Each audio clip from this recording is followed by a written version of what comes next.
हाय, मेरा नाम डैनी है। आप सबका स्वागत है मेरे इस चैनल पे। अगर इस चैनल पे आप नए हैं तो वीडियो को लाइक, शेयर एंड चैनल को सब्सक्राइब कीजिए।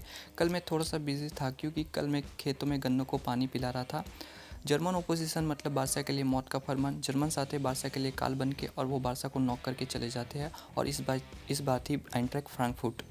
बार्सिलोना फर्स्ट पेज में गोल किक से शॉर्ट पास से स्टार्ट कर रही थी। बारसा के दोनों centre backs Eric Garcia and Araujo goalkeeper के अलोंगसाइड स्प्लिट थे और बारसा के दोनों full back Jordi Alba and Oscar Mingueza high और वाइड रेकर बारसा को विड प्रोवाइड कर रहे थे।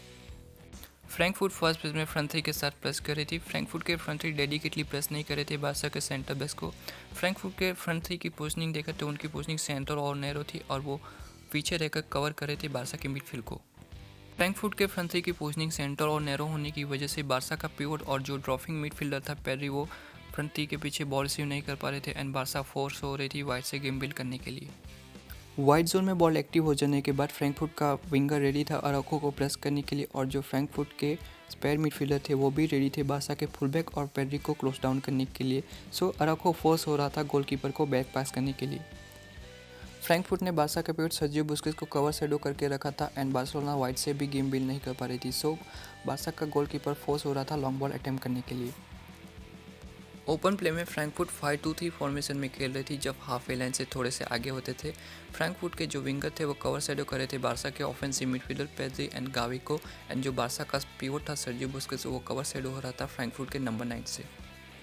ओपन प्ले में बारसा के फुलबैक के पास बॉल होती थी तब फ्रैंकफर्ट का विंगर रेडी था बारसा के फुलबैक को क्लोज डाउन करने के लिए एंड जो फ्रैंकफर्ट की सेकंड लाइन थी वो सेंटर से वाइड ड्रिफ्ट हो रही थी बारसा के प्योर सर्जियो बुस्केट्स और ऑफेंसिव मिडफील्डर गावी को कवर करते हुए एंड यहाँ पे फ्रैंकफर्ट बारसा के डोर से ऑफेंसिव मिडफील्डर पेड्री को फ्री रख रही थी।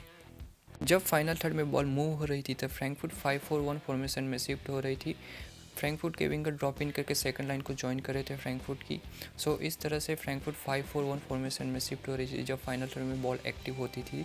बारसा का pure Sergio Busquets centrally isolate था फ्रंट लाइन और सेकंड लाइन के बीच में, उसके पास स्पेस ही नहीं थी बॉल खेलने के लिए।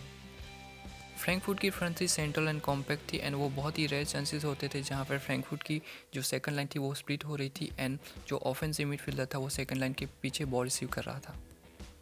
जब high on the pitch Barça के पास वाइड में बॉल होती थी तब फ्रैंकफर्ट के सेकंड लाइन के सेंटर मिडफील्डर सेंटर से वाइड ड्रिफ्ट होकर बारसा के प्योर सर्जियो बुस्केट्स और पेड्री को कवर कर रहे थे एंड यहाँ पे आप देख सकते हैं गावी फ्री है बट फुलबैक के पास पासिंग एंगल ना होने की वजह से गावी बॉल रिसीव नहीं कर पा रहा था एंड ऑस्कर मिंगेजा फर्स्ट हो रहा था सेंटर बैक्स को पास करने के लिए।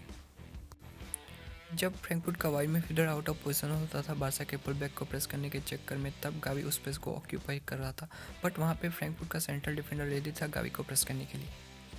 जब सेंट्रल डिफेंडर ड्रॉप इन करके गावी को प्रेस कर रहा था तब भी फ्रैंकफर्ट बैक फोर में थी एंड वो बहुत ही अच्छी तरह से डिफेंड कर रहे थे बारसा को जब आउट ऑफ पोजीशन होता था सेंट्रल डिफेंडर। जब बारसा के विंगर डेम्बले के पास बॉल होती थी चैनल में तब फ्रैंकफर्ट बहुत ही गंदी तरह से प्रेस कर रही थी नंबर्स में डेम्बले को and Dembele ball position loose कर रहा था। फ्रैंकफर्ट ओपन प्ले में 5-4-1 फॉर्मेशन में थी एंड यहाँ पे आप क्लियरली देख सकते हैं फ्रैंकफर्ट के विंगर बारसा के ऑफेंसिव मिडफील्डर को और जो नंबर 9 था वो बारसा के पिवट को कवर कर रहा था। सो बार्सिलोना सेंट्रली एंड वाइड से गेम बिल्ड नहीं कर पा रही थी एंड बारसा फोर्स हो रही थी डायगोनस बॉल खेलने पे एंड यहाँ पे अराउखो ने तो गंद मचा रखी थी। अराउखो डायगोनस बॉल्स खेले जा रहा था एंड उसके एक भी बॉल एक्यूरेट नहीं थे। अराउखो के डायगोनस बॉल सीधे जा रहे थे फ्रैंकफर्ट के गोलकीपर के पास एंड यहाँ पे हम मिस कर रहे थे पीके को।